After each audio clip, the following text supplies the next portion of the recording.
श्रोत्राद्वायस्य प्राणस्य मुखात् अग्निरजायतः।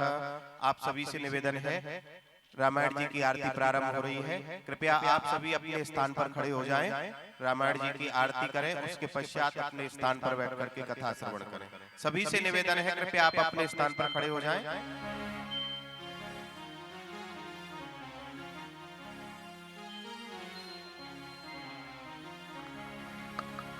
सभी अपने स्थान पर खड़े हो जाएं।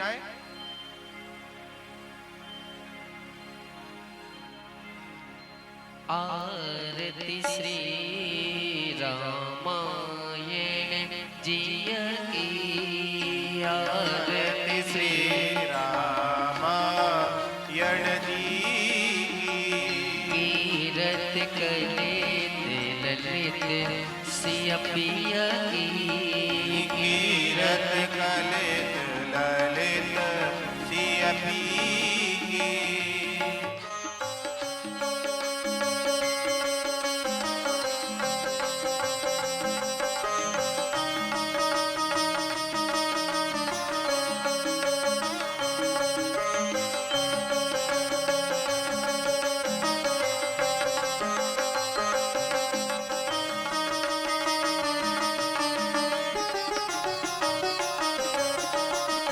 गावत ब्रह्मा दिग मुनि नारद, वाल्मीकि विज्ञान विशारद। सुख सनकादि शेष अरु सारद, सुख सनकादि शेष अरु सारद। वरण पवन सुत कीरत नियति, आरती श्री रामायण जी की।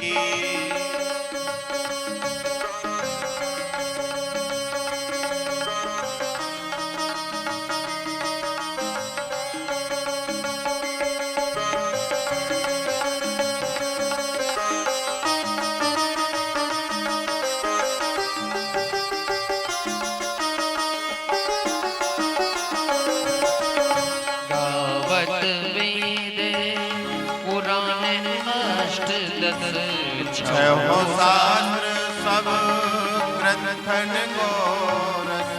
मुनि जन धन सनातन को सर्वश, मुनि जन धन संतन को सर्वस।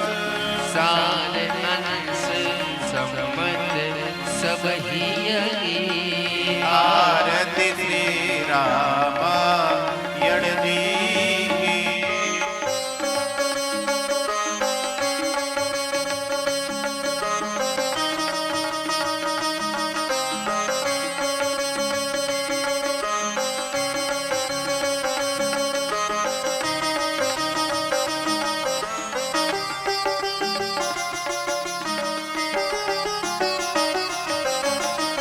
गावत संतत शंभु भवानी, अनुघट संभव मुनि विज्ञानी।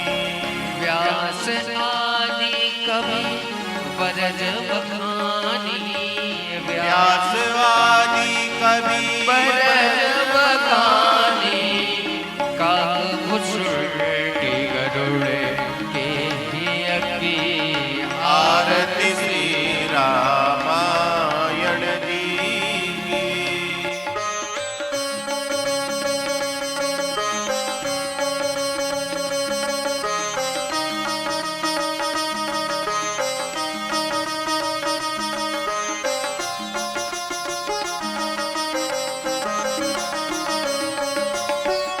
कलिबल हरण विषय सुखी की, सुभग श्रृंगार मुक्त युवती की।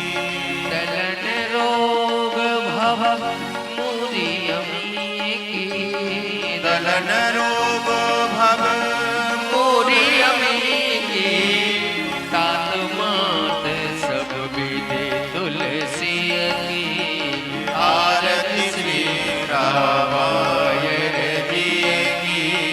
कीरत कलत ललित सिय पिय की, कर्पूर गौरम करुणावतारम संसार सारम भुजगेन्द्रहारम सदा वसन्तम हृदयारविन्दे भवं भवानी चैतं नमामि।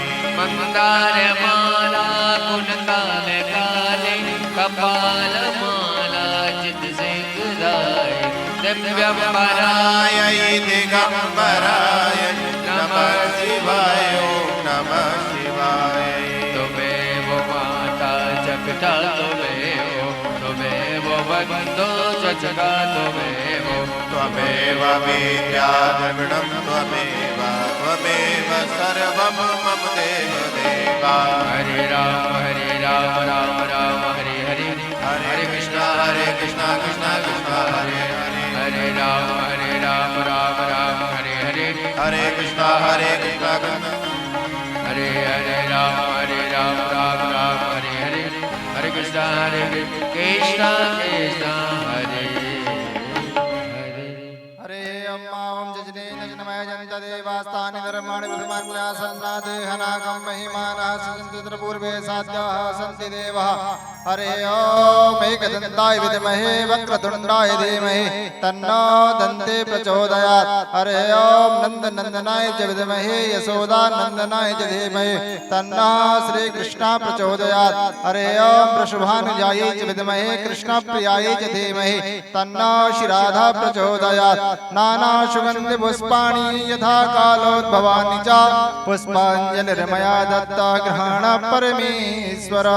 अंजलि में लेकर सुमन मन में श्रद्धाधार पुष्पांजलि अर्पण करूं ग्रहण करो महाराज। सांगाय सपरिवाराय सशक्तिकाय प्राण पुरुषोत्तमाय नमः मंत्र पुष्पांजलि समर्पयामि। बोले राजा रामचंद्र सरकार की जय, श्री हनुमान जी महाराज की, गोस्वामी तुलसीदास जी महाराज की, श्री सद्गुरुदेव भगवान की, सभी स्थानीय देवी देवताओं की, अपने अपने माता पिता की जय जय श्री राधे, जय जय श्री राधे, जय जय श्री राधे श्याम। सभी भक्तगणों से मेरा करबद्ध निवेदन है कि वह यथावत स्थान पर विराजमान हो जाएं और जो भक्तजन अभी कथा मंडप पर नहीं पहुंचे हैं वह गृह कार्यों को त्याग करके अति शीघ्र कथा मंडप पर कथा श्रवण करने हेतु पधारें। उनसे मेरा निवेदन है जहां तक मेरी आवाज पहुंच रही है सभी लोग एक दूसरे को सूचित कर दें कि कथा प्रारंभ हो गई है और अति शीघ्र यहाँ पर कथा सुनने के लिए उपस्थित हों। जैसा कि कल आपने देखा भगवान श्री राम का जन्मोत्सव बड़े धूमधाम से मनाया गया। देवी जी ने कल श्री राम जन्मोत्सव के विषय में राम कथा आप लोगों को श्रवण कराई। बहुत सुंदर चरित्र देवी जी के द्वारा आपको श्रवण कराया गया और सब लोगों ने बड़े ही मंत्रमुग्ध होकर के श्री राम कथा को श्रवण किया और भगवान श्री राम जन्म का जन्मोत्सव बहुत अच्छे तरीके से मनाया गया। इसके लिए आप लोगों ने बहुत जोर शोर से नृत्य करके और झांकियों का आनंद लेते हुए सभी लोगों ने उत्सव से श्री राम जन्म मनाया। मैं जानता हूँ आज चतुर्दिवस की लीला में भी आज भगवान श्री राम की बाल लीलाएं हैं, उन बाल लीलाओं को भी आप श्रवण करेंगे बड़े हर्ष उल्लास के साथ। सभी लोगों से मेरा निवेदन है कोई भी किसी प्रकार का शोरगुल न करे, शांत चित्त होकर के शांत चित्त होकर कथा श्रवण करें, कोई भी व्यर्थ की वार्तालाप न करें। और सभी लोगों से मेरा निवेदन है कि देवी जी का यह दिव्य श्री राम कथा लाइव हो रहा है। जो कि यहाँ पर नहीं आ सकते हैं, दूर हैं, प्रवास में हैं, तो वह विदुषी पूजा जोशी के पेज पर आप फॉलो कर सकते हैं, उस पर कथा देख सकते हैं। और जो कथा डी लाइव भी है यूट्यूब पर, वो भी विदुषी पूजा जोशी के नाम पर, तो आप वहाँ से भी देख सकते हैं। इसलिए सभी लोग कथा का आस्वादन करें। जय श्री राधे, जय श्री कृष्णा।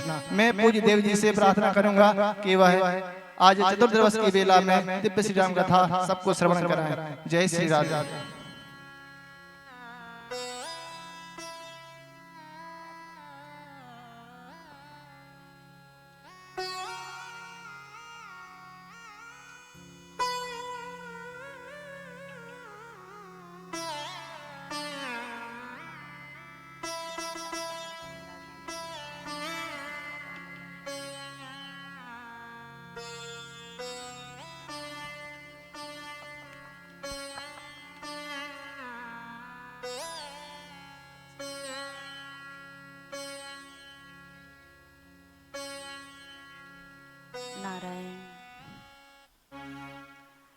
नारायण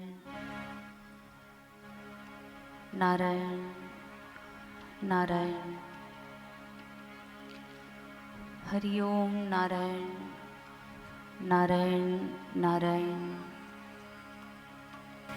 श्री राम जय जय राम। श्री राम जय जय राम। श्री राम जय जय राम। हरि शरणं हरि शरणं हरि शरणं। नारायण नारायण नारायण नारायण।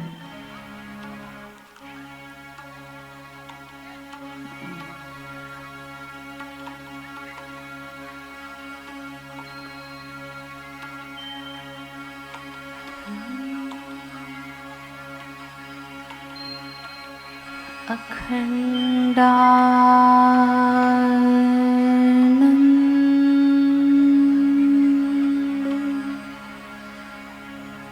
बोधाय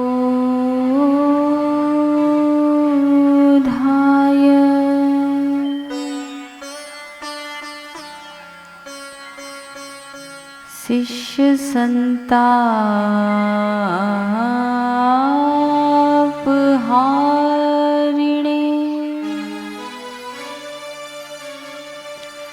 सच्चिदानंद रूपाय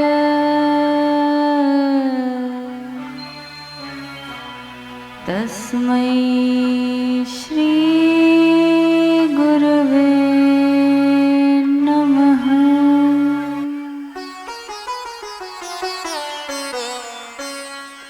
राम कथा के रसिक तुम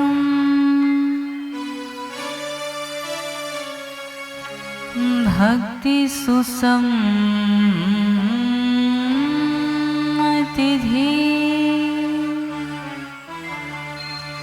आइए सुआसन लीजिए।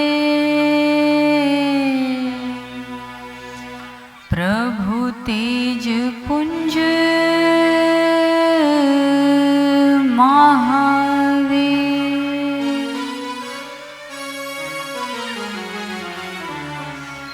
आइए। श्री हनुमंत लाल जी विराजिए।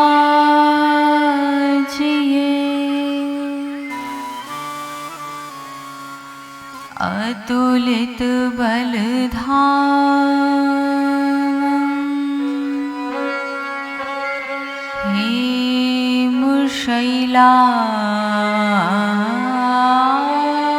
हेमशैलाभदेहं दनुजवन कृशानो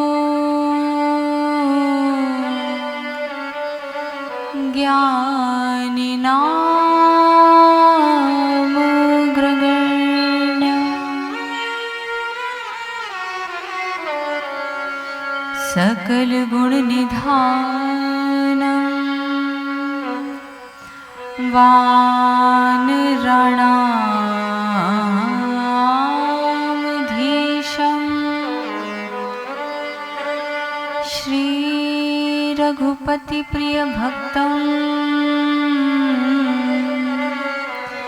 वात जातं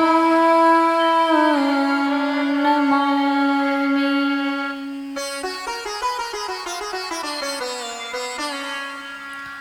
सद्गुरुं सद्गुणाधारं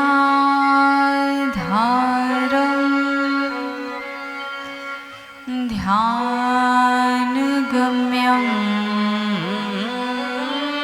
निरञ्जनं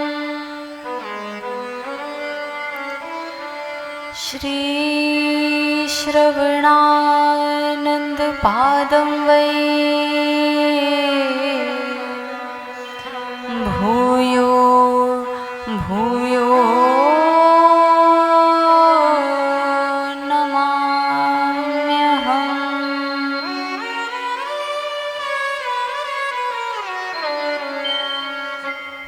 सियावर रामचंद्र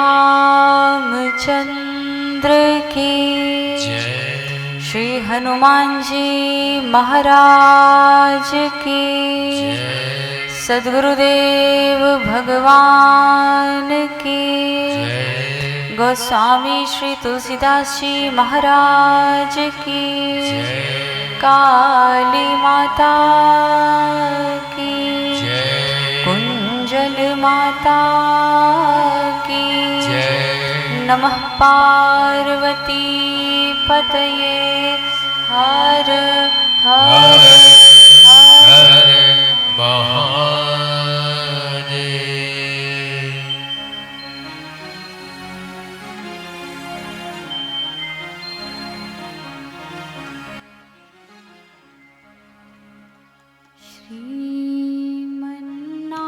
श्रीमन्नारायण नारायण नारायण श्रीमन्नारायण नारायण नारायण श्रीमन्नारायण नारायण नारायण श्रीमन्नारायण नारायण नारायण राम नारायण नारायण नारायण राम नारायण नारायण कृष्ण नारायण नारायण नारायण कृष्ण नारायण नारायण नारायण सतगुरु नारायण नारायण नारायण सतगुरु नारायण नारायण नारायण श्रीमन्नारायण नारायण नारायण श्रीमन्नारायण नारायण नारायण पशुपति नारायण नारायण नारायण ओ पशुपति नारायण नारायण नारायण बद्री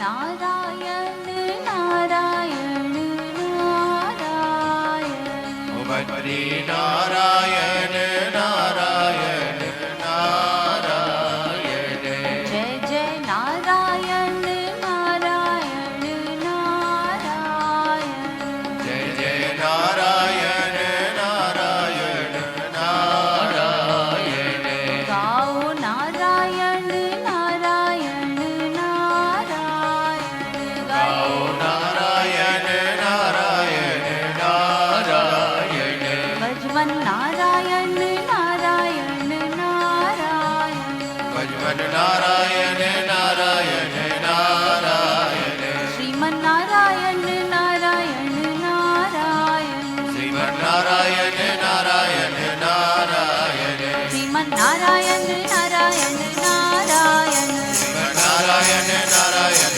नारायण आओ नारायण नारायण नारायण आओ नारायण नारायण नारायण आओ नारायण नारायण नारायण आओ नारायण नारायण नारायण श्रीमन नारायण नारायण नारायण श्रीमन्नारायण नारायण नारायण आओ नारायण नारायण नारायण आओ नारायण नारायण नारायण आओ नारायण नारायण नारायण आओ नारायण नारायण नारायण आओ नारायण नारायण नारायण आओ नारायण नारायण नारायण आओ नारायण नारायण नारायण आओ नारायण नारायण नारायण आओ नारायण नारायण नारायण आओ नारायण नारायण नारायण आओ नारायण नारायण नारायण आओ नारायण नारायण नारायण आओ नारायण नारायण नारायण आओ नारायण नारायण नारायण श्रीमन नारायण नारायण नारायण श्रीमन्नारायण नारायण नारायण श्रीमन नारायण श्रीमन्नारायण श्रीमन नारायण श्रीमन्नारायण श्रीमन नारायण श्रीमन्नारायण आओ हम हम सब मिलकर के दिव्य श्री राम की पावन कथा में प्रवेश करें। उससे पूर्व हमारे आराध्य की जो मंगलमय स्तुति है, हम सभी मिलकर के एक साथ बड़े ही प्रेम और भावपूर्ण हृदय से इस मधुमय स्तुति का गान करेंगे और उसके बाद आगे की कथा में प्रवेश। नारायण।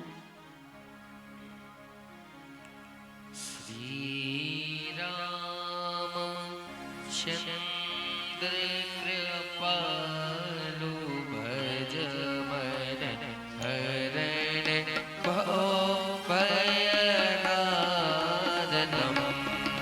नभ कंज लोचन कंज मुख कर कंज पद कंजाननम श्री राम जय राम श्री राम जय राम।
भज दीन बंधु दिनेश रारा, दैत्य वंश निकंदनम,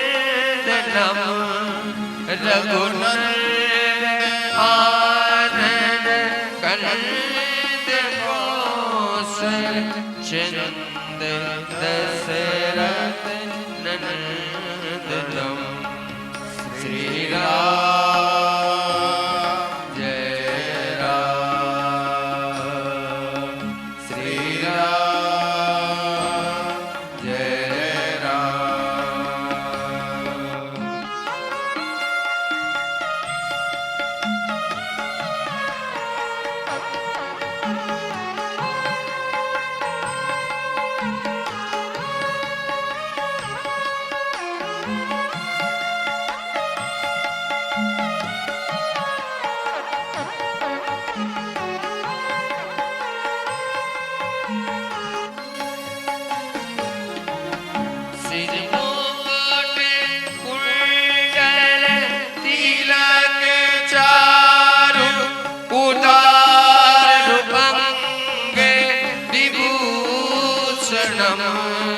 आजान भुज सर चावलर संग्राम जित घर दूसरम श्री राम जय राम श्री राम जय राम।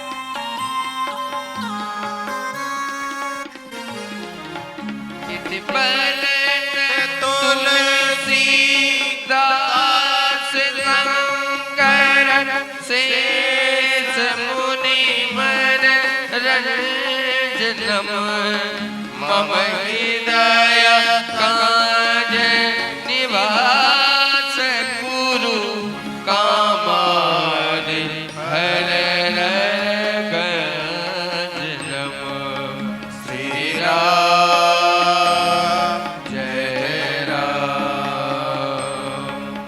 श्री राम जय राम।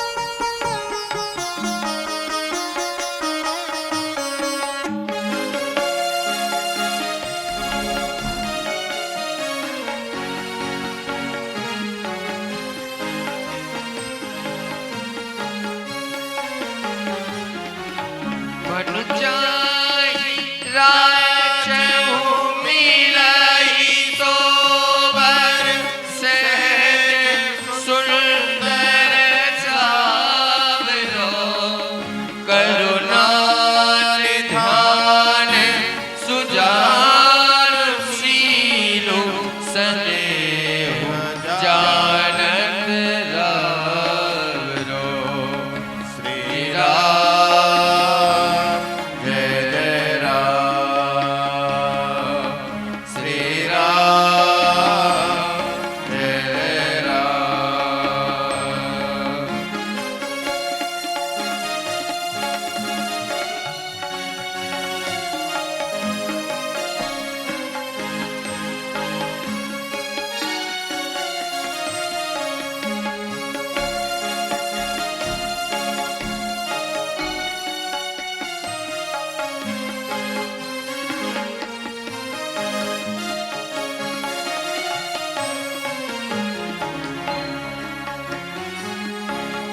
यही भांति गौर असीस सुने सिय सहत ही हर्षियली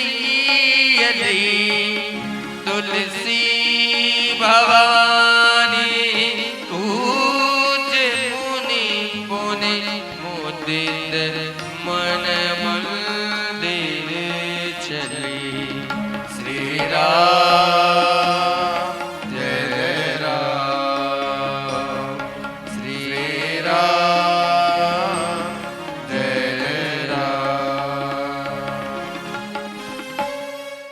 जान गौरन दूल सियहिए हर्ष न जात कही मंजूर मंगल मूल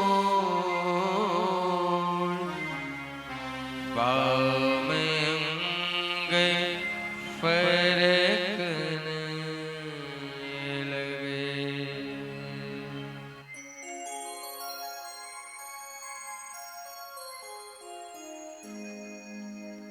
जीवन धन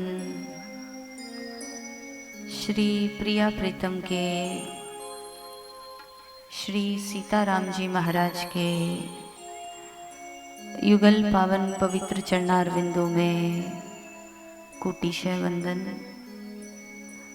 परमादरणीय प्रातः स्मरणीय अनंत श्री समलंकृत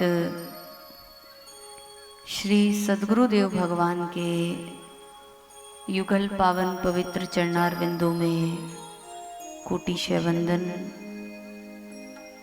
आदरणीय विद्वत वृंद, भूदेव वृंद, भगवत कथा अनुरागी भक्त वृंद एवं मातृशक्ति, आप सभी भी हमारे आराध्य के ही अनेकानेक रूपों में विराजमान हुए हैं। ये समस्त आकृतियाँ अपने ठाकुर की ही निहार करके मैं आप सबके भी चरणों में प्रणाम करती हूँ। नारायण।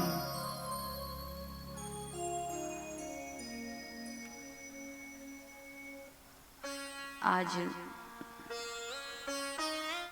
दिव्य श्री राम कथा का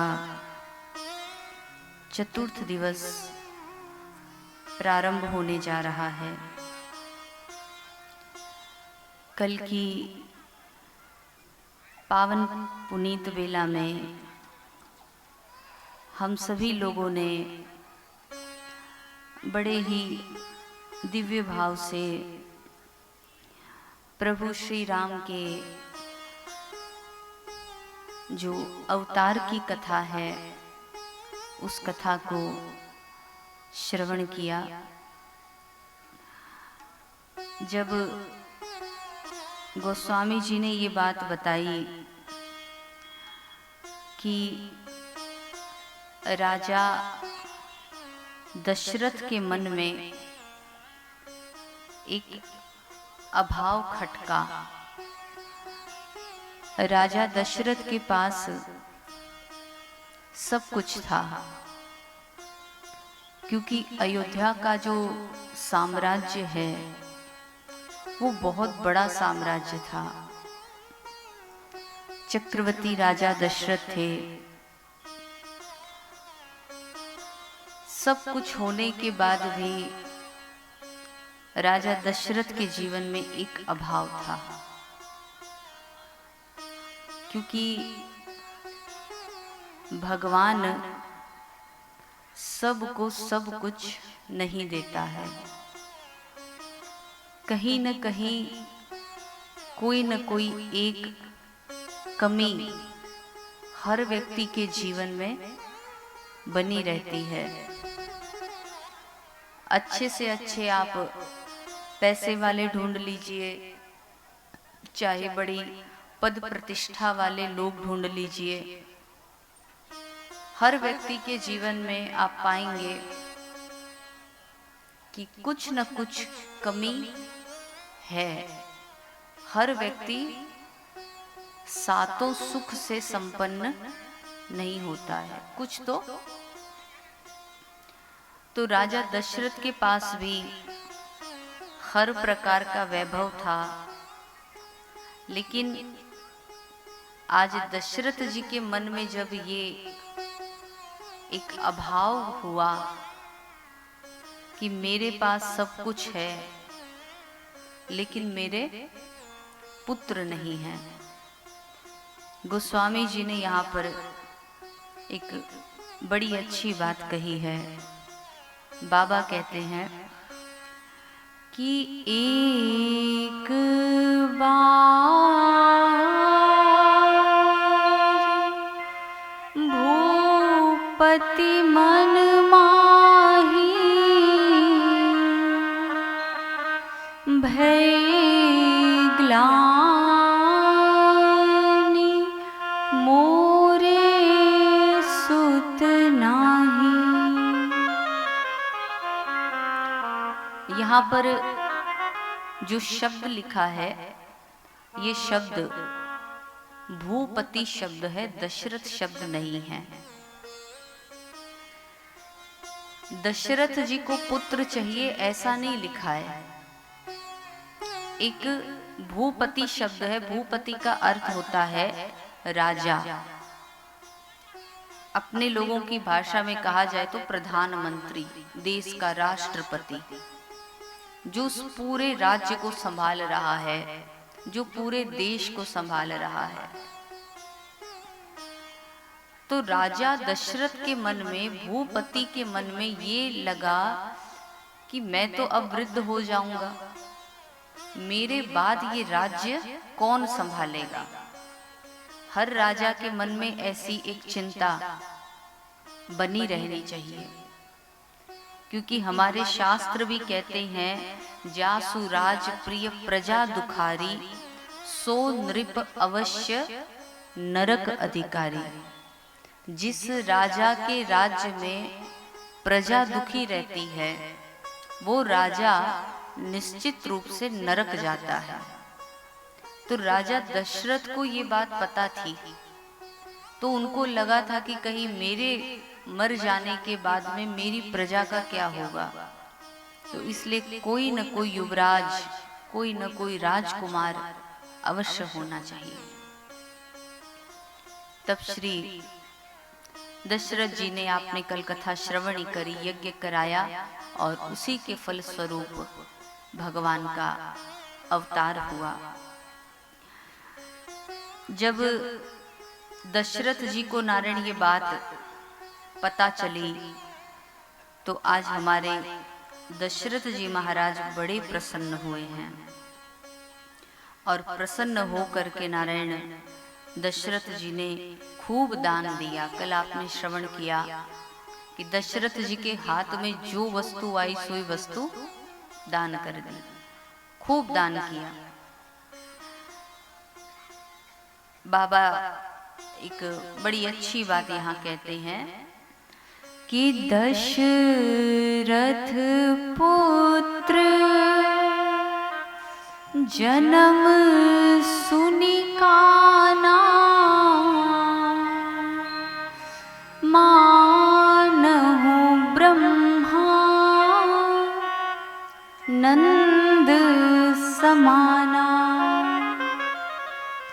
जब दशरथ जी को ये पता चला कि उनके यहाँ पुत्र हुआ है तो उनको इतनी प्रसन्नता हुई, इतनी प्रसन्नता, आज दशरथ जी को आनंद नहीं, आज दशरथ जी को ब्रह्मानंद हुआ है।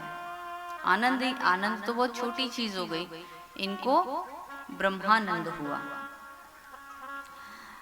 तो राजा दशरथ ने नारायण यहाँ पर सुनने के बाद में ये बधाई ब्राह्मणों को बुलाया और ब्राह्मणों को बुला करके स्वस्ति वाचन आदि का पाठ कराया।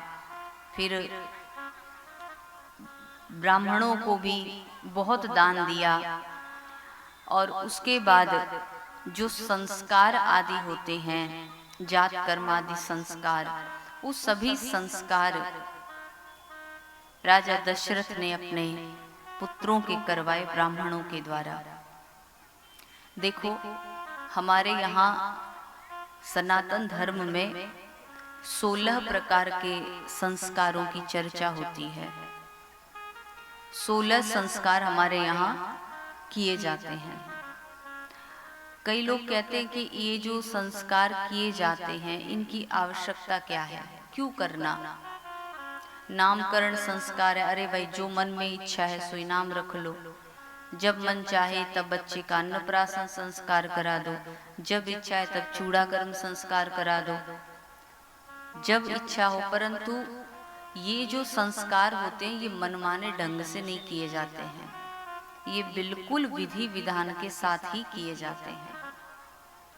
कारण क्या है, आप देखना कोई एक ऐसा बच्चा जिसके पूरे संस्कार अच्छे से हो रहे हैं, पूरे विधि विधान से ब्राह्मणों के सानिध्य में, और एक ऐसा बच्चा जिसका एक भी संस्कार ढंग से नहीं हो रहा है, आगे पीछे सब संस्कार हो रहे हैं, विधि विधान से नहीं हो रहे हैं, तो देखना उस बच्चे में जिसका अच्छे से हुआ और उस बच्चे में जिसका अच्छे से नहीं हुआ, दोनों में बहुत अंतर होगा।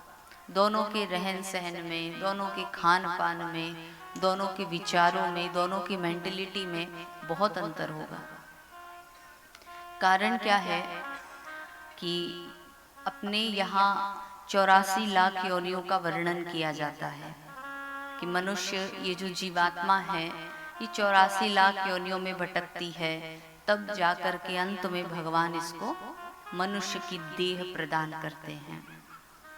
तो 84 लाख योनियों में सारे आते हैं, उसमें जितने प्रकार के कीड़े मकोड़े वो भी आते हैं, पशु जानवर आते हैं, वृक्ष आदि की जो योनियां हैं वो भी आती हैं, और जंगली पशु वो भी आते हैं।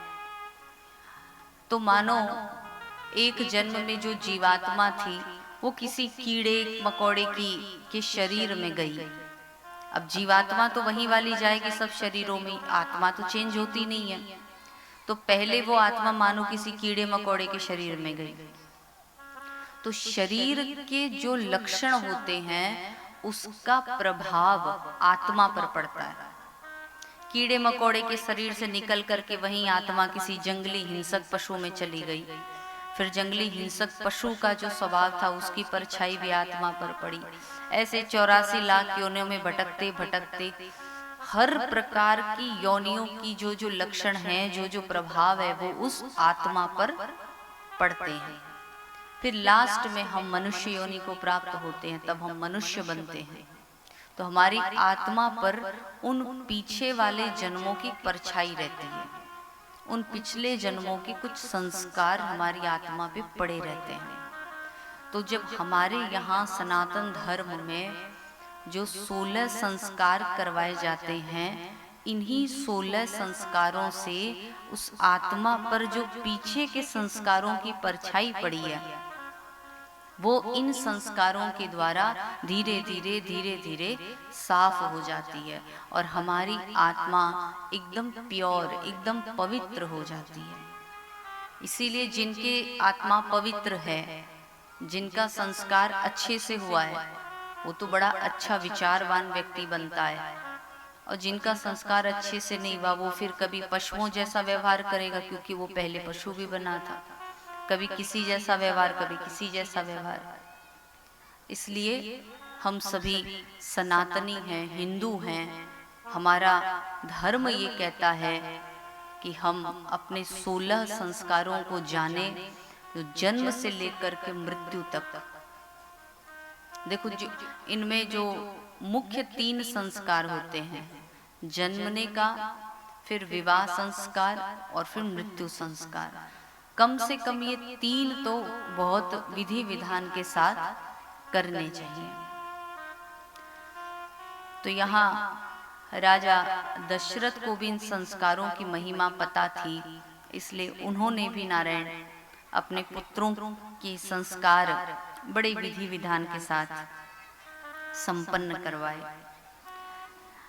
अब कहते हैं कि जब भगवान शंकर को ये बात पता चली कि हमारे राघव ने अवतार ले लिया, तो राम जी को सबसे प्यारा रूप कौन सा था?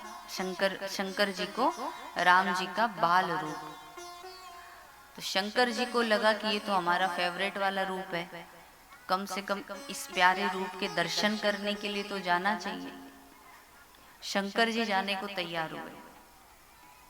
फिर शंकर जी ने मन में सोचा कि अयोध्या में तो सब इतने सुंदर सुंदर लोग हैं, सुंदर सुंदर लुगाई है, लेकिन हम अगर इस वाले भेष में जाएंगे तो हमको तो कोई घुसने ही नहीं देगा अयोध्या में।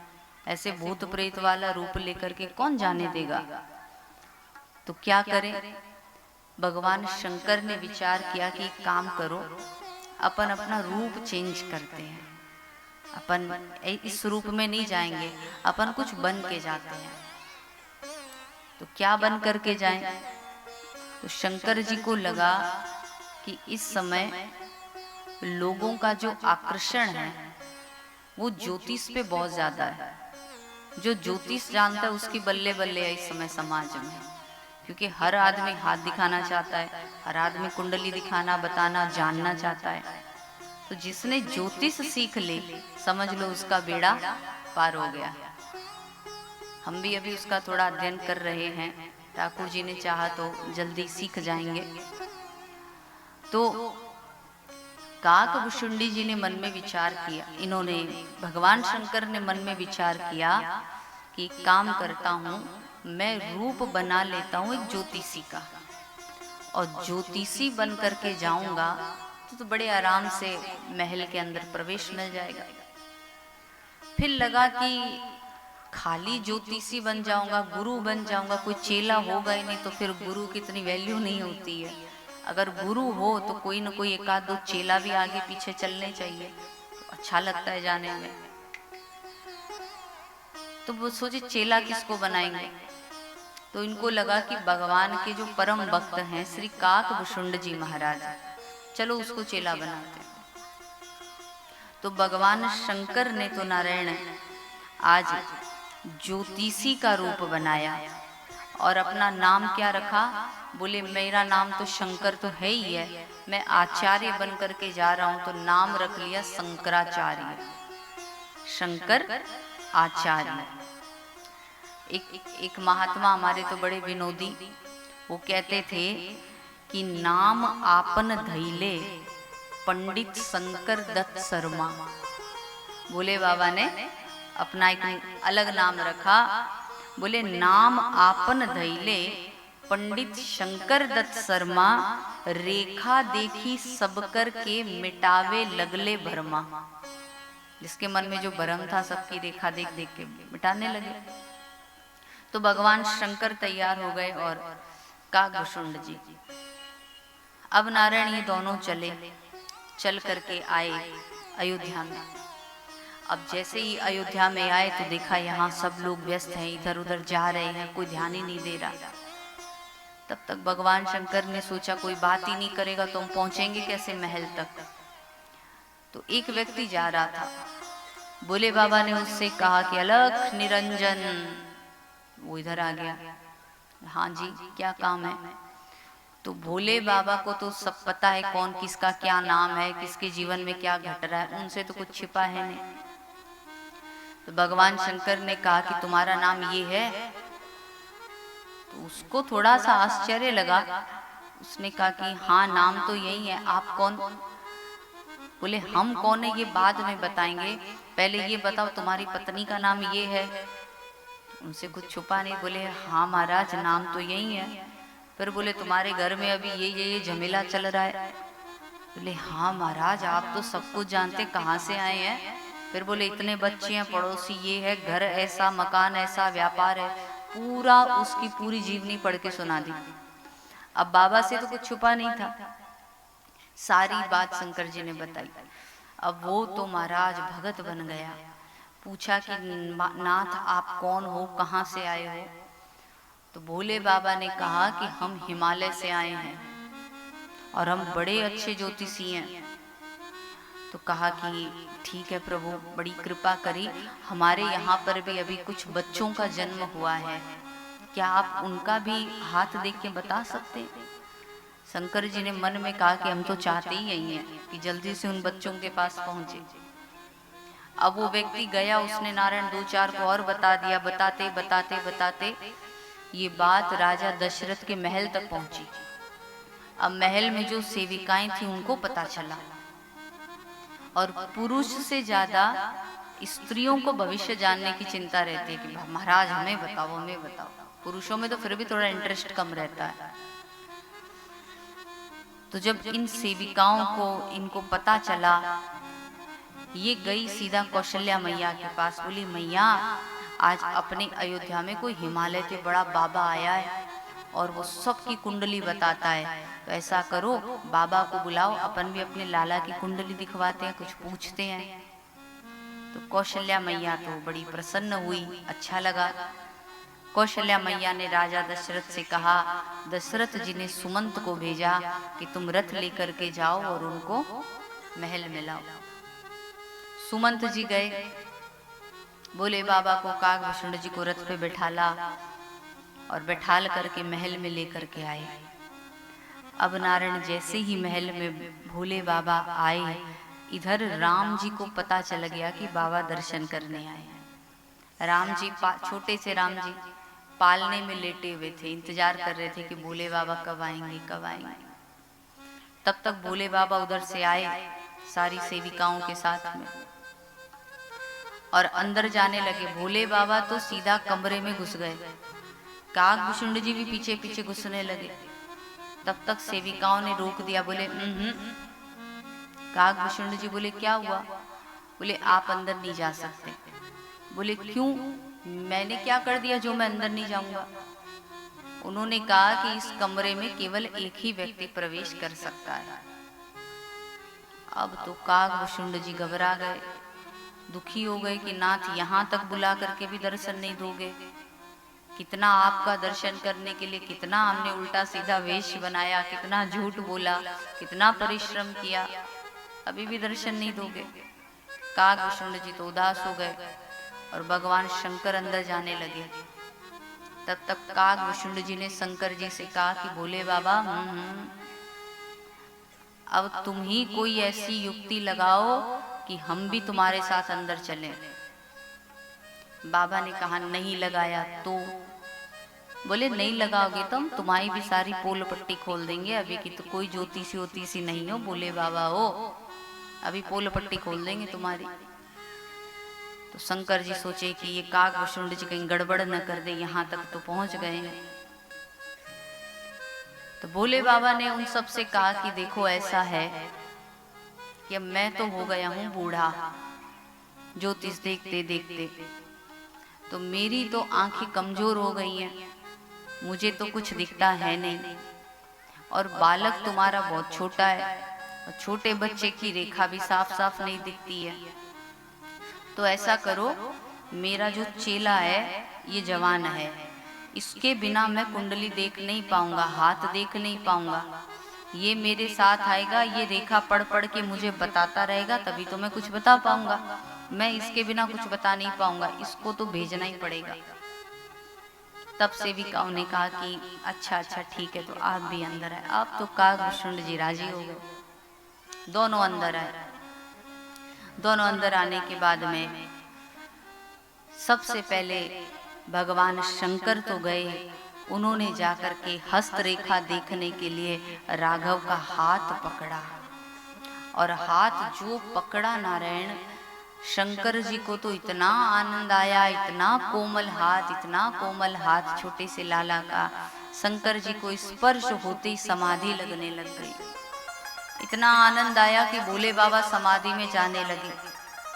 तब तक कौशल्या मैया ने कहा कि ओ बाबा, ये समाधि अपने हिमालय में जाकर के लगाइयो, ये हिमालय नहीं अयोध्या है, हमारे लाला का भविष्य बताओ, कहाँ समाधि में जा रहे हो? तो भोले बाबा को लगा कि अरे अभी समाधि नहीं लगाने। इधर काकभूषुंड जी ने देखा कि भाई भोले बाबा ने तो इनके हाथों को पकड़ लिया, हम क्या पकड़े? उनको लगा कि हम तो इनके चरणों के दास हैं। तो काकभूषुंड जी ने झट राम जी के चरण पकड़ लिए। बड़े कोमल छोटे से लाल लाल चरण थे। अब कौशल्या मैया कहने लगी कि बाबा ने भविष्य तो बताओ, हाथ तो पकड़ रखा है जब से। अब भोले बाबा नारायण भविष्य बताने लगे। कहा कि मैया, आपका ये जो लाला है, इस लाला का तीनों लोकों में इस लाला का नाम होगा, सब इसका भक्ति करेंगे, भजन करेंगे, ये अपने भाइयों का प्रिय होगा, इसके भाई हमेशा इसके अनुशासन में रहेंगे, और ये बड़ा सुंदर अध्ययन करेंगे, वेदों का अध्ययन करेंगे, और फिर उसके बाद में एक ऋषि आएंगे, वो अपने यज्ञ की रक्षा करने के लिए इनको लेकर के चले जाएंगे, और वहीं पर ये एक धनुष को भंग करेंगे, और धनुष भंग करने के बाद इनका विवाह होगा, और विवाह करके जब इनको जिस सुबह इनको राम राज्य मिलने वाला होगा, इनको अयोध्या का राज्य मिलने वाला होगा। जो इतनी बात बोली, फिर इसके आगे भोले बाबा ये कहने वाले थे कि जब इनको अयोध्या का राज्य मिलने वाला होगा तभी इनको वनवास मिल जाएगा, ये कहने वाले थे। तब तक ये राम जी ने कहने नहीं दिया। जो विवाह तक की बात कही तब तक तो राम जी बिल्कुल शांत थे, सुन रहे थे, लेकिन जैसे ही वनवास की बात बोलने लगे तब तक राम जी ने धीरे से हाथ दबा दिया। बोले अभी मत बताओ भोले बाबा, अभी बता दोगे तो हमारी मैया बाद में दुखी होती, आज ही दुखी हो जाएगी कि हमारा लाला 14 वर्ष तक वन में रहेगा, आज मत बताइए। तो फिर भगवान शंकर तुरंत मौन हो गए। तब तक कौशल्या मैया ने कहा कि अरे बाबा, इसके आगे तो बताओ, जब विवाह होगा फिर उसके बाद क्या होगा, आगे की तो बात बताओ, उसके बाद क्या। तो शंकर जी ने कहा कि इसके बाद क्या होगा वो मैं फिर कभी आऊंगा तब बताऊंगा, अभी मैं जा रहा हूं, मेरे ध्यान लगाने का समय हो गया।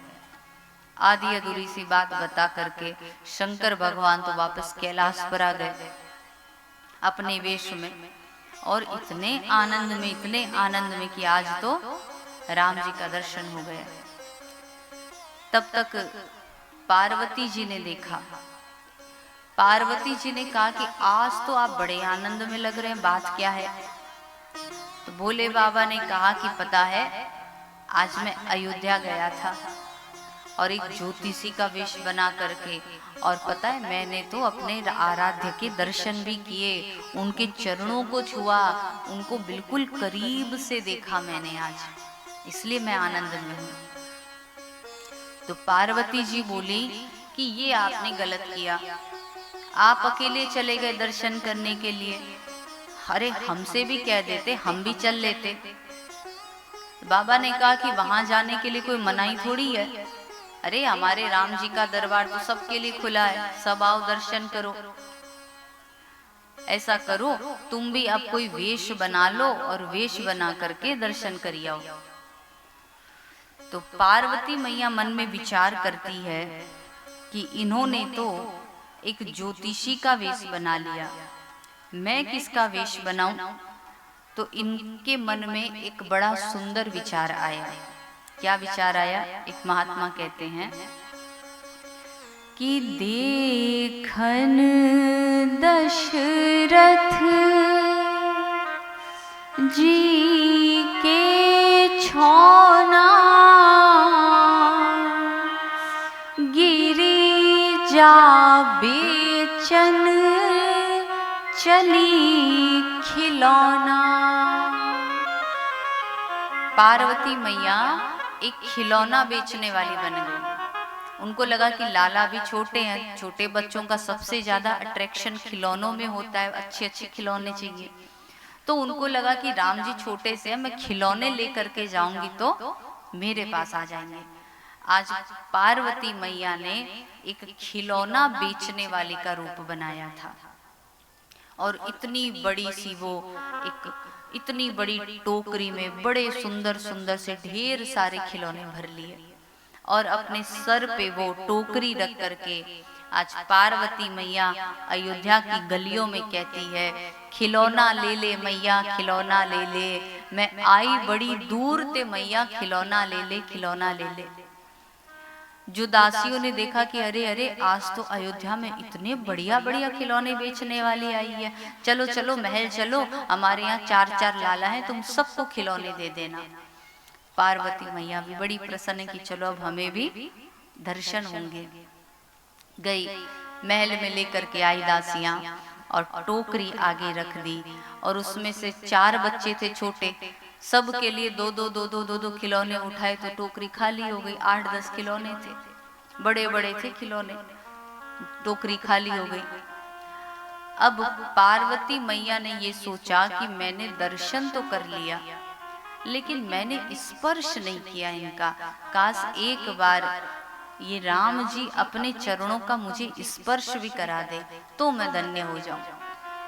ऐसा विचार कर रही थी, तब तक कौशल्या मैया ने कहा कि अरे माई, तूने खिलौने तो बड़े अच्छे अच्छे दिए, पर इनकी न्यौछावर क्या लेगी? न्यौछावर मतलब पैसा। बोली इन खिलौनों की न्यौछावर क्या लेगी? पार्वती मैया ने कहा कि माँ, मैं जो न्यौछावर मांगूंगी सच में दोगी? कौशल्या मैया ने कहा, तू इतने अच्छे खिलौने लेकर के आई है, मैं काहे को मना करूंगी, बता क्या न्यौछावर चाहिए। तो पार्वती मैया ने इतनी बढ़िया न्यौछावर मांगी, कहते हैं कि माता यहीं न्यौछावर पाऊं, ले लालन को गोद खिलाऊं। अरे कौशल्या मैया, मेरी तो सिर्फ एक अभिलाषा है, एक इच्छा है, अगर तू मुझे कोई न्यौछावर देना चाहती है तो एक बार अपने राम को मेरी गोदी में दे दे, और मैं थोड़ी देर तेरे लाला को अपनी गोदी में खिला लूं, ये सबसे बड़ी न्यौछावर है। तो कौशल्या मैया ने गोद में दिया, और बड़ी प्रसन्नता के साथ आज पार्वती मैया ने भी दर्शन किए और राम जी का स्पर्श प्राप्त किया। फिर उसके बाद कहते हैं कि इन्होंने जब दर्शन किए तो अब हमारे समय बीता, अब हमारे राम जी थोड़े से बड़े होते हैं, गुटवन गुटवन चलते हैं, और गुटवन चलने के बाद में राम जी धीरे धीरे जो महल में खंबे थे उन खंबों को पकड़ पकड़ करके चलना सीखते हैं। राम जी के महल में जो खंबे थे उन खंबों में ऐसे कांच लगे हुए थे, कांच के खंबे थे। तो राम जी जब खंबों के पास जाते तो कांच में तो अपने को देखते, कांच में देखते तो राम जी को लगता कि ये कितना सुंदर बच्चा है, ये मेरे साथ खेल रहा है। राम जी कभी कांच में देख करके ऐसे मुंह बनाते तो वो भी मुंह बनाता, तो राम जी खिलखिला के हंसते। कभी राम जी उसको देख करके ऐसे ऐसे रोने लगते तो वो कांच में तो वो रोएगा, तो वो भी ऐसे ऐसे रोता, तो राम जी बड़े हंसते कि ये मेरी नकल कर रहा है। बाबा ने इतनी अच्छी बात लिखी कि रूप रास प्रभु अजीर बिहारी, नाचहि निज प्रतिबिंब निहारी। ये राम जी उस खंबे में अपना ही प्रतिबिंब देख करके नाचते हैं, नाचते हैं, चलते हैं। और देखो राम जी का जो शरीर है ना वो बहुत दुबला पतला सा नहीं है, एकदम जो कागजी पहलवान है ऐसा शरीर नहीं हमारे राम जी का। हमारे राम जी जन्म से ही, शुरू से ही थोड़े से हेल्दी थे, और थोड़ा पेट भी उनका थोड़ा भारी था, भारी भारी भुजाएं, गोल आकृति का चेहरा, घुंघरारे घुंघरारे से बाल, बड़ी बड़ी आंखें और अधरों पर मंद मंद मुस्कान। और कौशल्या मैया श्रृंगार भी ऐसा करती थी, हमेशा पीले पीले वस्त्र पहनाती, पीले पीले वस्त्र पहनाती, पैरों में भारी भारी पैजनियां पहनाती थी, और गले में एक यहाँ छोटा हार, फिर एक बड़ा हार, फिर एक उससे बड़ा, फिर एक उससे बड़ा, पीले और गुलाबी रंग के हार पहनाती थी, कंगन पहनाती थी, यहाँ बाजूबंद पहनाती, और इतना सुंदर मोटा मोटा सा अंजन लगाती थी, और एक बिंदी यहाँ लगाती थी, कहूँ मेरे लाला को किसी की नजर न लग जाए। बड़ा सुंदर रूप था। तो जब भारी भारी पैजनियां पहनाती थी, तो जैसे आजकल लोग बच्चों को चलाने के लिए वो शूज पहनाते हैं ना, जिसमें साउंड निकलता है, वो पी पी बजता है, तो बच्चा उस ध्वनि पर आकर्षित होकर के चलना जल्दी सीख जाता है। तो पहले तो ऐसे शूज आते नहीं थे साउंड वाले, तो पहले क्या होता था, माताएं पैजनियां पायल पहनाती थी बड़ी भारी भारी। तो जब बच्चा एक पैर रखता तो बजती छन, फिर एक पैर रखे तो छन, फिर एक पैर रखे, तो जब वो पैर रखता तो ये ध्वनि निकलती, तो उस बच्चे को ये ध्वनि बड़ी आकर्षित करती थी, बड़ा प्रसन्न होता। तो राम जी भी जब एक एक पैर रखते तो बार बार वो पैजनियां बजती थी, और इसकी ध्वनि राम जी को इतनी बढ़िया लगती थी कि राम जी पूरे महल में इधर उधर क्षमा छम करके चलते थे। बड़ा सुंदर भजन इस भाव का है। आइए हम सभी इस भजन का आनंद लेते हैं और दर्शन करते हैं कैसे राम जी अपने महल में ठुमक ठुमक करके चलते हैं। ठुमक चलत रामचंद्र, बाजत पैजनियां, ठुमक चलत रामचंद्र, ठुमक चलत रामचंद्र, बाजत पैजनियां, ठुमक चलत रामचंद्र।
अरुण अधर मृदुब से अरुण अधर बोलत मुख मधुर मधुर मृदुब से अरुण अधर बोलत मुख मधुर मधुर सुवगना सिका में चारू सुवगना सिका में चारू लटकत लटकलिया ठुमक चलत राम चरण ठुमक चलत राम चरण।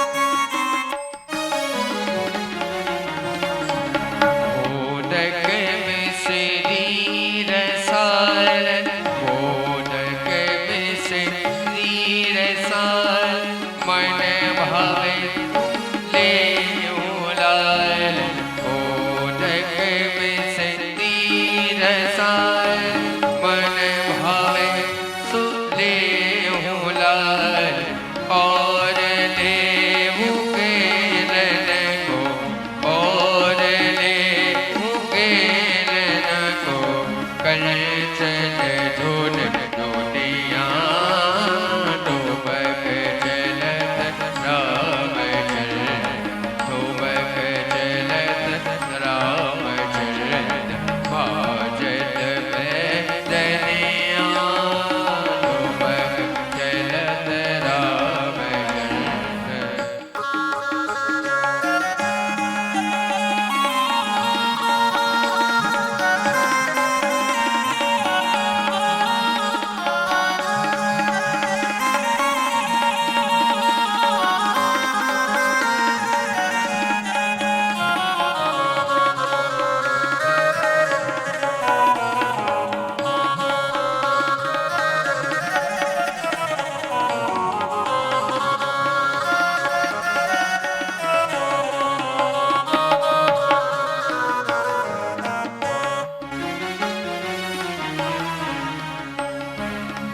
तुलसीदास अति आनंद तुलसीदास अति आनंद अति आनंद अति आनंद अति आनंद अति आनंद तुलसीदास अति आनंद देख के मुखार वेण रघुवर की छवि समान रघुवर की छवि समान रघुवर मुख बलिया ठुमक चलत राम चरण बाजत पैजनिया ठुमक चलत राम चरण ठुमक चलत राम चरण चलत ठुमक राम चलत चलत ठुमक राम चलत बाजत पैजनिया बाजत पैजनिया बाजत पैजनिया ठुमक चलत ठुमक चलत ठुमक चलत राम चरण। बोल सियावर रामचंद्र की जय। हमारे राघवेंद्र सरकार बड़ी मधुर मधुर बाल लीला कर रहे हैं। अब जब हमारे राघव कुछ बड़े हुए तो श्री दशरथ जी महाराज ने वशिष्ठ जी महात्मा को बुलाया कि अब हमें अपने बच्चों का नामकरण करना चाहिए। देखो नारायण, बच्चों का जो नामकरण है ये बहुत ही सोच करके विधि विधान के साथ कोई अच्छा नाम रखना चाहिए। आजकल लोग विदेशी परंपरा जो है उससे बहुत ज्यादा प्रभावित होकर के अपने बच्चों का ऐसा नाम रखते हैं, ऐसा उल्टा सीधा नाम रखेंगे कि उन बच्चों के दादा दादी तो नाम ले ही नहीं पाएंगे, इतना टेढ़ा मेढ़ा मोड़ तोड़ वाला नाम रखेंगे। देखो, जैसा हम अपने बच्चों का नाम रखते हैं वैसा बच्चों में गुण भी आता है। कहते हैं ना, यथा नाम तथा गुण। जैसा नाम रखोगे बच्चों का, आपके बच्चे बिल्कुल वैसे ही होंगे। इसलिए अपने बच्चों का जो नाम है वो हमेशा भगवान के नाम पर रखना चाहिए। ये लोग पता नहीं कहाँ कहाँ से रिंकी, पिंकी, टिंकी, इन नाम का कोई, पिंकी का क्या अर्थ होता है, रिंकी का क्या अर्थ है, चिंकू का क्या अर्थ है, ये पता नहीं कहाँ से चिंटू, पिंटू, बबलू, टबलू, कहाँ ये बबलू टबलू, इनका कहीं शास्त्रों में ऐसे कोई नाम ही नहीं होते हैं। ये सब नाम हम लोग ही रखते हैं। अरे, और प्यार जब ज्यादा उमड़ता है बच्चे के प्रति तो और इतना खतरनाक नाम रखेगी माताएं कि बोला ही नहीं जाएगा, और जो निरर्थक होता है। लोगों को कुछ ऐसा नाम चाहिए जो आज तक किसी ने नहीं रखा। बोले महाराज, हमारे बच्चे का नामकरण होने वाला है, हमारी बिटिया है, कहो ऐसा नाम रखो हमारी बिटिया का जो आज तक किसी ने नहीं रखा, सबसे अलग स्पेशल नाम होना चाहिए। तो हमने कई पूतना रख ले, मंथरा रख ले, सूर्पणखा रख लीजिए, ये नाम आज तक किसी ने नहीं रखे, तब नहीं रखेंगे। और जो वो विदेश वाले जो नाम है वो रखने के लिए सब बावरे हुए जाते हैं। अरे बाबा, अपने यहाँ कितने अच्छे अच्छे नाम हैं। नाम हमेशा भगवान के नाम पर ही बच्चों का नाम रखना चाहिए। जैसा नाम रखोगे वैसा गुण आएगा। अब जैसे अपने कन्हैया हैं ठाकुर जी, तो कन्हैया बड़े चंचल है। तो एक जिन्होंने अपने बेटे का नाम कान्हा रखा था। जो कान्हा नाम रखते हैं तो बच्चे बहुत ही ज्यादा चंचल होते हैं। तो नारायण, वो बच्चा कान्हा इतना चंचल, उसके माता पिता को एक सेकंड चैन नहीं, इतना उद्यमी बच्चा। तो फिर हमारे गुरुजी के पास गए, बोले गुरुजी ये तो कान्हा चैन से जीने ही नहीं दे रहे, तो इतना उद्दंडी हो गया अभी से। महाराज जी ने कहा नाम बदलो। नाम क्या रखें? बोले इसका नाम तुम राम रखो। जब से उस बच्चे का नाम राम रखा, 2-4 महीने के अंदर ही वो बच्चा बिल्कुल शांत का अभिप्राय जो एक अति उद्यमी था, ये अति उद्यमीपना उसका बंद हो गया, और जो नॉर्मल बच्चे जैसे रहते हैं वैसा रहने लगा। तो जो नाम का असर होता है वो जीवन में बहुत पड़ता है। इसलिए जब भी नाम रखो अच्छे से नाम रखने चाहिए, भगवान के नाम, और ऐसे जो बड़े बुजुर्ग भी ले सके, ऐसे उठ पटांग नहीं रखना। तो वशिष्ठ जी महाराज से राजा दशरथ ने निवेदन किया कि हमारे बच्चों का आप नामकरण करिए। तो वशिष्ठ जी महाराज ने एक इतनी बढ़िया बात कही कि इनके नाम अनेक अनुपा, मैं नृप कहब स्वमति अनुरूपा। इन्होंने कहा कि हे राजन, इनके नाम अनेक अनुपा। अरे ये तो साक्षात ब्रह्म है। पहली बात, ब्रह्म का कोई नाम ही नहीं होता, और दूसरी बात, जितने नाम होते हैं सब ब्रह्म के ही होते हैं। तो मैं इनका कहां से नाम रख पाऊंगा? मेरी तो बुद्धि बहुत छोटी है। याद रखना नारायण, परमात्मा बहुत बड़े हैं, ये बुद्धि छोटी हम लोगों की ही है। हमारी इस छोटी सी बुद्धि में वो इतना बड़ा भगवान आ जाएगा, इसकी आशा मत करिएगा। भगवान को आज तक कोई जान ही नहीं सका। जैसे एक छोटी सी कटोरी में आप एक सागर नहीं भर सकते हो, ऐसे ही इस छोटी सी बुद्धि में हम लोग परमात्मा को नहीं भर सकते हैं। परमात्मा बहुत बड़ा है, भगवान बहुत विशाल है, उनके इतने नाम हैं, कौन उनका नाम रख सकेगा। लेकिन फिर भी इन्होंने कहा कि मैं नृप कहब स्वमति अनुरूपा। लेकिन फिर भी राजन, आपने बुलाया है तो मैं अपनी बुद्धि के अनुसार इनका कुछ नाम रखूंगा। और याद रखो, भगवान को जो भी भजते हैं सब अपनी बुद्धि के अनुसार ही भजते हैं। एक्चुअली में भगवान कितने बड़े हैं, कितने विशाल हैं, ये कोई नहीं जानता। सिर्फ जिसकी जितनी बुद्धि है उतना वो भगवान को भजता है। जितना जिसने जाना उतना उसने भजा। जैसे एक बार एक कोई नगर था, उस नगर में एक महावत आया अपना हाथी लेकर के।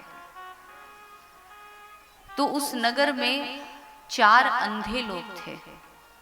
तो उन चारों अंधों ने ये कहा कि हम भी हाथी देखेंगे, हम भी हाथी देखेंगे। तो अब अंधे लोग कहाँ से देखते हैं? बोले अंधे लोगों की आंखों की जो शक्ति होती है वो भगवान उनके हाथ में डालते हैं, उनकी स्पर्श में। आप देखा करो, अंधों की एक लैंग्वेज भी होती है, वो नोट पकड़ के भी बता देते हैं कि ये इतने का नोट है, क्योंकि उनकी स्पर्श इंद्री बहुत तेज होती है। तो अंधों ने कहा कि हम भी छू करके देखेंगे हाथी कैसा है। पहला अंधा आया, उसने ऐसे हाथी पे हाथ रखा, तो उसका जो हाथ था वो सीधा हाथी के पैर पे लगा। तो हाथी का पैर तो इतना मोटा, ऊपर से नीचे तक। उसने ऐसे ऐसे पकड़ करके ऐसे ऐसे अंदाज से देखा और फिर उसने कहा कि हाथी तो केवल एक बड़े खंबे जैसा होता है। इतना उसने निर्णय दिया कि हाथी खंबे जैसा है। दूसरा अंधा आया, उसने ऐसे हाथी पे हाथ मारा तो उसके हाथ में आई हाथी की पूंछ। उसने हाथी की पूंछ को पकड़ा। अब पकड़ के कहता है, मैंने अच्छे से जांच लिया कि हाथी कुछ नहीं, हाथी तो बस झाड़ू जैसा होता है। तीसरा आया, उसने हाथी पे हाथ मारा तो हाथी के पेट पे हाथ पड़ा और हाथी का पेट बड़ा गोल मटोल सा। उसने ऐसे ऐसे हाथ घुमा के देखा, फिर बोला अच्छा हमने देख लिया, जो हाथी होता है वो सिर्फ ढोलक जैसा होता है। फिर चौथा आया, चौथे ने हाथ मारा तो चौथे वाले का हाथ हाथी के कान पे पड़ा। तो कान तो सूप जैसे होते हैं जिसमें माताएं धान साफ करती है। तो उसने कहा कि हाथी जो होता है वो केवल एक सूप के जैसा होता है। अब वो महावत हाथी लेके चला गया। ये चारों ब्लाइंड मैन आपस में मिले। अब पहला वाला बोलता है कि तुमने देखा हाथी कैसा था, टच किया? बोला हमने किया, हमने देखा हाथी खंबे जैसा है। दूसरा कहता है अरे रहने दो, मैंने खुद हाथ लगा के देखा, हाथी झाड़ू जैसा होता है। तीसरा कहने लगा तुम दोनों ने ढंग से नहीं देखा, मैंने देखा था, हाथी ढोलक जैसा होता है। चौथा कहता है तुम तीनों ही गलत हो, हाथी तो सूप जैसा होता है। अब वो चारों आपस में लड़ने लगे। अब आप बताओ नारायण कि उन लोगों की जो लड़ाई है, क्या अब वो कभी खत्म होने वाली है? वो कभी खत्म नहीं होगी, क्योंकि जिसने जहां से देखा था उसको हाथी वैसा ही दिखा। जिसने पैर पकड़ा था उसको खंबे जैसा ही दिखा, और वो अपनी जगह बिल्कुल सही था, क्योंकि उसने खंबे जैसा ही देखा तो वो सही है। जिसने पूंछ पकड़ा उसके लिए झाड़ू जैसा है वो वैसा ही रहेगा, क्योंकि वो अपनी जगह सही है। परंतु इन चारों के सही, ये चारों सही भी हैं और गलत भी हैं। और जो हाथी है, ये हाथी इन चारों की जो एक सोच है, एक कल्पना है, उस सारी कल्पना से अलग हाथी। हाथी का कोई भी संबंध इन कल्पनाओं के साथ है ही नहीं। ऐसे ही आप और हम भी भगवान के बारे में जो सोचते हैं, भगवान ऐसा है, भगवान ऐसा है, ये हम लोग भी केवल उतना ही सोचते हैं जितना हमारी बुद्धि होती है। लेकिन असली में जो भगवान है वो हमारी बुद्धि से बहुत परे है, हमारी बुद्धि से बहुत अलग है। तो इतने जो विशाल भगवान हैं, वशिष्ठ जी ने कहा कि हे राजन, मैं ऐसे परमात्मा का अब नामकरण करने जा रहा हूं। प्रणाम करके वशिष्ठ जी ने नारायण आज सबसे पहले नामकरण किया है राघवेंद्र सरकार का। बाबा ने कहा कि जो सुख धाम राम अस नामा अखिल लोक दायक विश्रामा। कहा कि जिनमें सभी लोगों को विश्राम मिल जाता है, हे राजा दशरथ, ये आपके सबसे ज्येष्ठ पुत्र हैं। ये सबके जीवन की थकान को मिटाने वाले, सबके जीवन को आराम देने वाले हैं, इसलिए इनका नाम है राम। बोलो रामचंद्र भगवान की जय। फिर उसके बाद दूसरे नंबर पर नामकरण हुआ है श्री भरतलाल जी महाराज का। ये जो क्रम है, अपन कहते हैं ना राम लक्ष्मण भरत शत्रुघ्न, लेकिन नामकरण वशिष्ठ जी ने ऐसे लाइन से नहीं किया है। नामकरण पहले राम जी का, फिर भरत जी का, फिर शत्रुघ्न जी का और फिर लक्ष्मण जी का। ये क्रम जैसे वो गर्भ में आए थे ना, एक के बाद एक, पहले राम जी आए थे, फिर भरत जी आए थे, फिर शत्रुघ्न जी, लास्ट में लक्ष्मण जी। तो गर्भ में जैसे जैसे आए थे उसी क्रम के अनुसार वशिष्ठ जी ने नामकरण किया। अगर राम लक्ष्मण भरत शत्रुघ्न वाला क्रम होता तो दूसरे नंबर पे लक्ष्मण जी का नामकरण आना था, बट लक्ष्मण जी का नहीं आया। दूसरे नंबर पे कहते हैं कि विश्व भरण पोषण कर जोई ताकर नाम भरत अस होई। और फिर शत्रुघ्न जी के लिए क्या कहा? जाके सुमिरन तेरी पुनासा नाम शत्रुघ्न वेद प्रकाशा। कहा कि जो संपूर्ण संसार का भरण पोषण करने वाले हैं, जो सबका पालन पोषण करने की क्षमता रखते हैं, ये आपके पुत्र हैं श्री भरतलाल जी महाराज। और फिर कहा कि ये जो है तीसरे नंबर वाले, ये तो ऐसे हैं, इतनी महिमा है इनका, तो अगर कोई चिंतन कर ले तो उनके सभी शत्रुओं का नाश हो जाता है, इसलिए इनका नाम है शत्रुघ्न जी महाराज। देखो शत्रुघ्न नहीं है, ये घन तो हम लोगों ने है को खींच खींच के बनाया है, ये गलत हो गया है। शत्रुघ्न नाम ये एक्चुअली नाम है शत्रुघ्न, घन नहीं है। तो इन तीनों का नामकरण करने के बाद में अब यहाँ पर नारायण इन्होंने बड़ा सुंदर श्री लक्ष्मण लाल जी का नामकरण किया। लक्ष्मण धाम राम प्रिय सकल जगत आधार। इनको नारायण सकल जगत का आधार कहा है। क्यों? क्योंकि जो लक्ष्मण जी हैं ये शेषनाग के अवतार हैं। शेषनागी लक्ष्मण बन करके आए थे त्रेता में और बलराम जी बन करके आए थे द्वापर में। तो बड़ा सुंदर यहाँ पर इन्होंने नामकरण किया। देखो नारायण जो भगवान श्री राम का नाम है, इस राम के नाम की बहुत महिमा है। जितनी देखो आजकल हम लोग जितना हीरे मोती की कीमत करते हैं उतने नाम की कीमत नहीं करते। हमारे लिए आज दुनिया के वैभव इम्पोर्टेंट है, रुपया पैसा मान प्रतिष्ठा ये सारी चीजें इम्पोर्टेंट है, लेकिन जो भगवान का इतना मीठा नाम है वो नाम आज हमारे लिए इम्पोर्टेंट नहीं रहा। राम कथा हमें ये सिखाती है कि हीरे और मोती से भी कहीं अधिक कीमती नाम प्रभु श्री राम का है।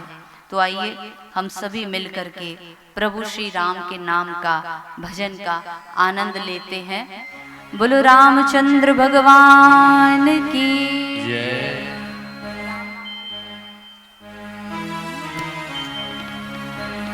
राम नाम के हीरे मोती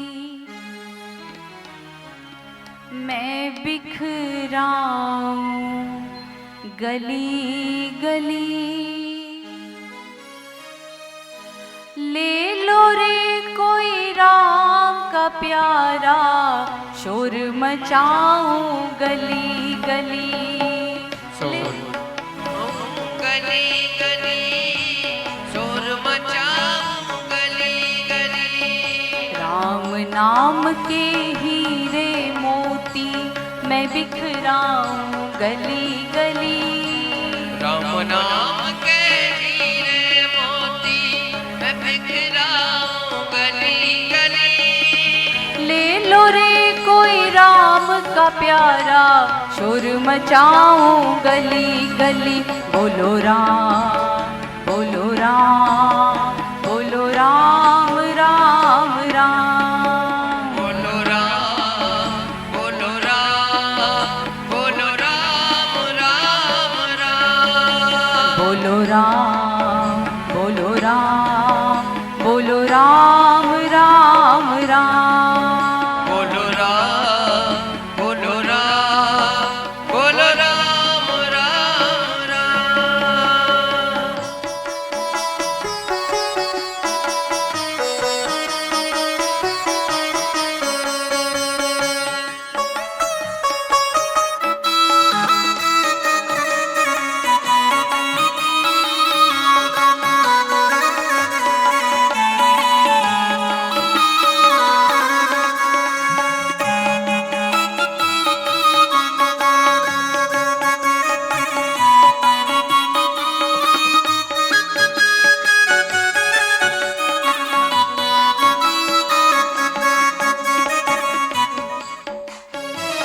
जिन जिन ने यह मोती लूटे वो तो माला माल हुए।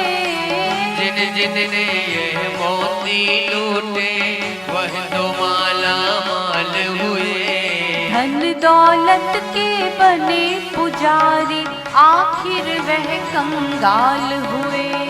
धन दौलत के बने पुजारी आखिर कंगाल हुए। देखो ये कह रहे हैं धन दौलत के बने पुजारी आखिर में कंगाल हुए। ये किन लोगों के लिए कहा जा रहा है? पैसों से सब कुछ होता है, कोई भी बड़ा आयोजन करवाइए, घर गृहस्थी में हर चीज में पैसा काम आता है।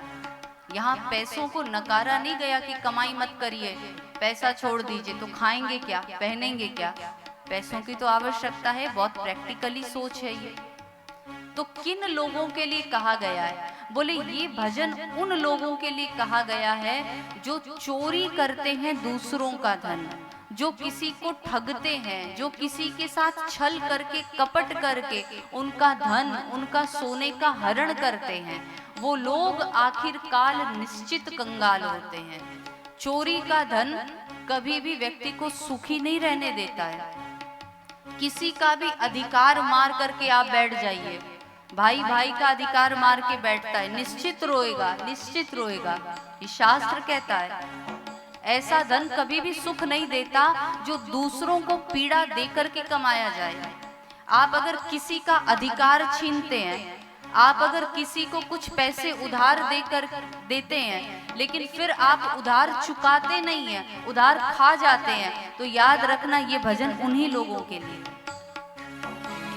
जिन जिन ने यह मोती लूटे वो तो माला माल हुए, जिन ने यह मोती लूटे वो तो माला माल हुए।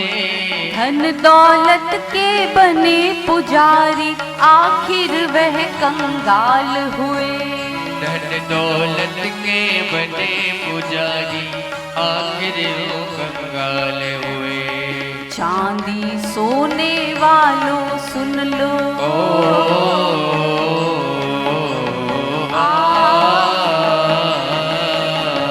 चांदी सोने वालों सुन लो, बात सुनाऊं खरी खरी। ले लो रे कोई राम का प्यारा, शोर मचाऊं गली गली। बोलो राम बोलो राम बोलो राम राम राम। बोलो राम बोलो राम बोलो राम राम राम।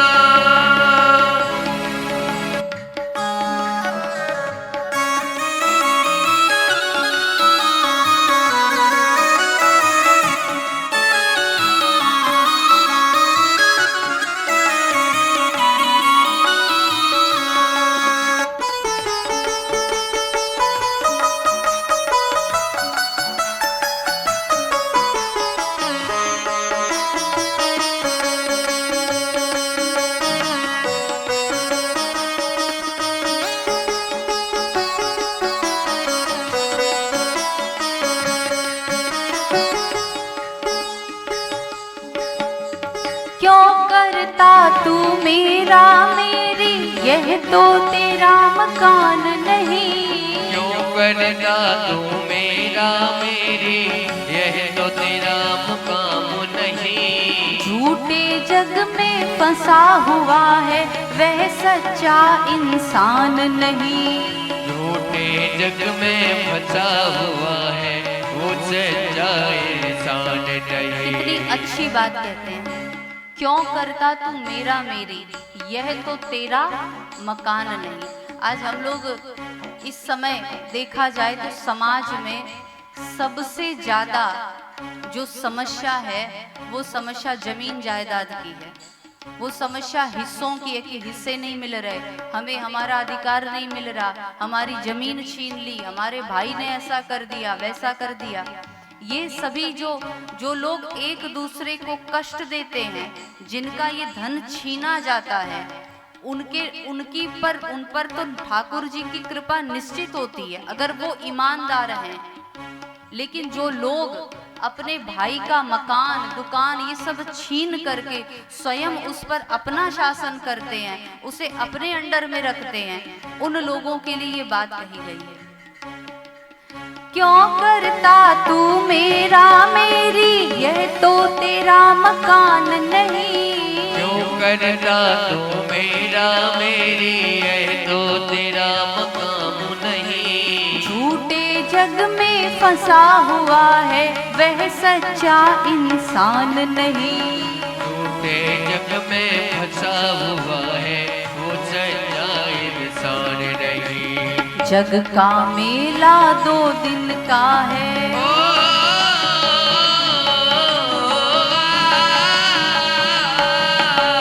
जग का मेला 2 दिन का है, अंत में होगी चला चली।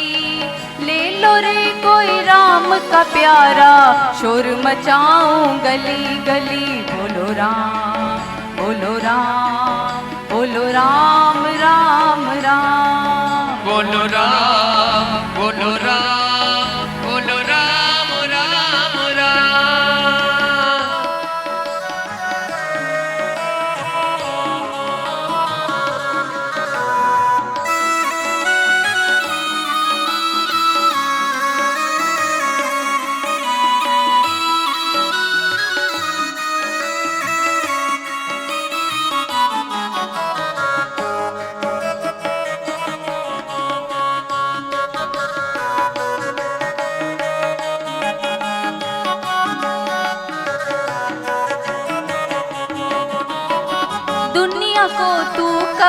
तक पगले अपनी कहता जाएगा।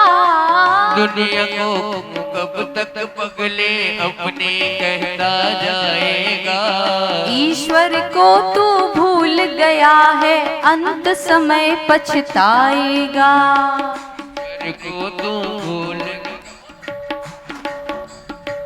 आएगा, ईश्वर को तू भूल गया है, अंत समय पछताएगा।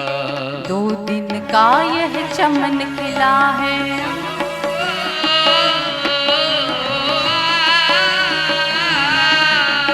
2 दिन का यह चमन खिला है, फिर मुरझाए कली कली।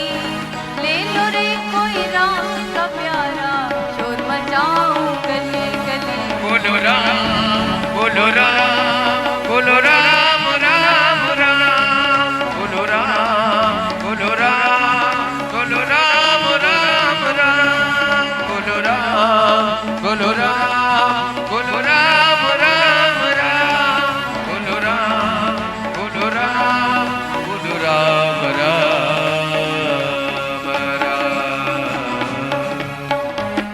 सभी लोग बैठ जाएं, हवा ही चल रही है, इतना हवा से डरने की आवश्यकता नहीं है। शांति बना के रखें, अपनी जगह पे बैठे।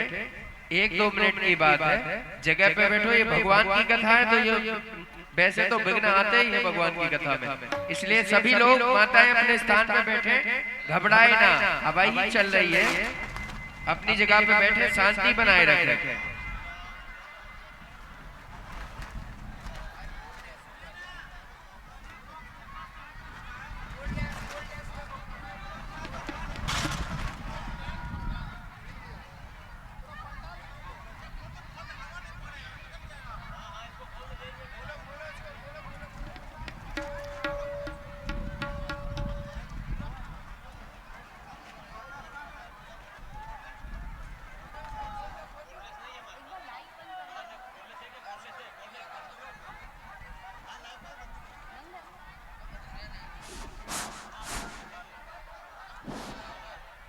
जय श्री राम, जय श्री राम।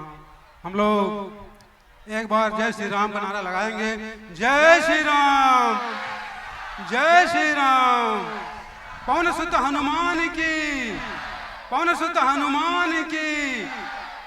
इतनी सुंदर दिव्य राम कथा का दर्शन करने के लिए इंद्र भगवान भी हमारे बीच पधारना चाह रहे हैं। आप सभी भक्तों का दर्शन करना चाह रहे हैं, इसलिए हम घबराएं नहीं, आराम से राम कथा का श्रवण करें। वो आएंगे, धीरे धीरे आपका दर्शन करेंगे, फिर वे अपनी जगह पर जाएंगे। लेकिन घबराएं नहीं, आराम से अपनी जगह पर बैठे रहें और भजन का आनंद लें, राम नाम का जप लगाएं, आराम से बैठें।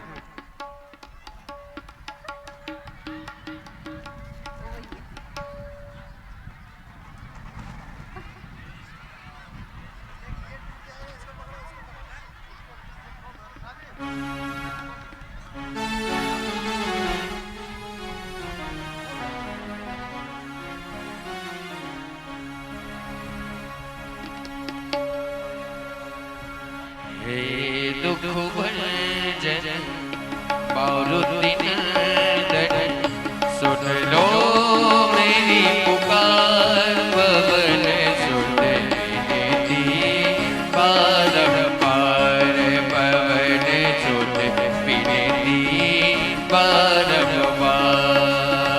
हे दुख भंजन मारुति नंदन, सुन लो मेरी पुकार, पवन सुत विनती बारंबार, पवन सुत विनती बारंबार। अष्ट सिद्धि नव निधि के दाता, अष्ट सिद्धि नव निधि के दाता, दुखियों के तुम भाग्य विधाता, दुखियों के तुम भाग्य विधाता। सिया राम के राज सवार,